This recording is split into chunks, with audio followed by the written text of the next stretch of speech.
আজকের রেসিপি সিমুই পায়েস।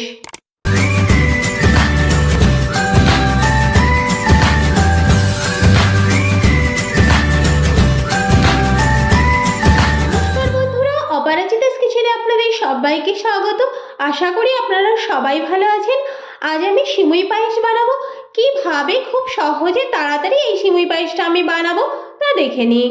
সিমুই পায়েস বানানোর জন্য আমি এখানে রোস্টেড 1 প্যাকেট সিমুই নিয়েছি, একটা তেজপাতা নিয়েছি, দুটো এলাচ নিয়েছি, আর এখানে 1 কাপ পরিমাণ চিনি নিয়েছি। আপনারা আপনাদের স্বাদ অনুযায়ী নেবেন। আর আমি 1 গ্লাস গরুর দুধ নিয়েছি। এবার কড়াইটা গরম হলে আমি 1 চামচ ঘি দিয়ে দেব।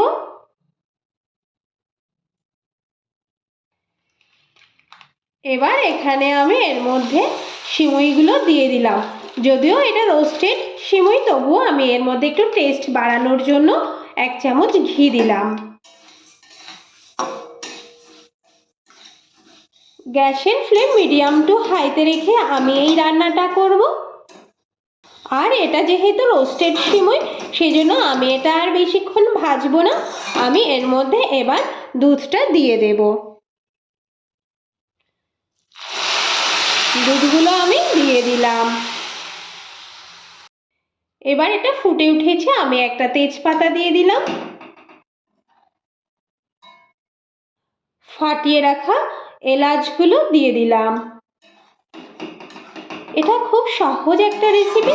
আপনারা চাইলে যখনই পায়েস খেতে ইচ্ছে করে আপনারা বানিয়ে খেতে পারেন। আমি এর মধ্যে অল্প একটু লবণ দেব, এটা অপশনাল, আপনারা চাইলে নাও দিতে পারেন। এবার এটাকে আমি 3-4 মিনিট খুব ভালোভাবে ফুটিয়ে নেব। এবার আমি এর মধ্যে পরিমাণ মতো চিনি দিয়ে দেব, আপনারা আপনাদের স্বাদ অনুযায়ী দেবেন।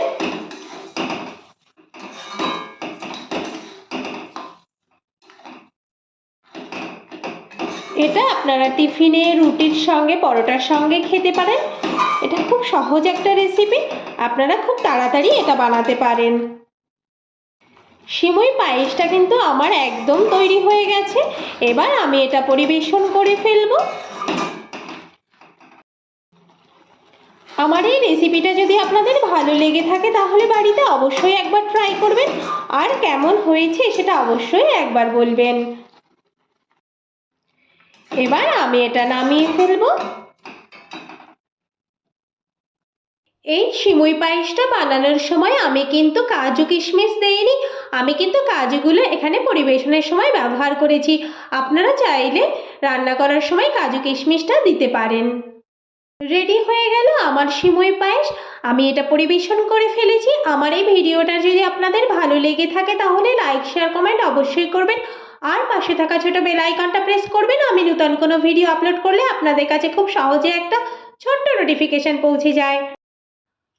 আজ এ পর্যন্তই, দেখা হবে পরবর্তী নতুন ভিডিওতে। ভালো থাকবেন, সুস্থ থাকবেন। ধন্যবাদ।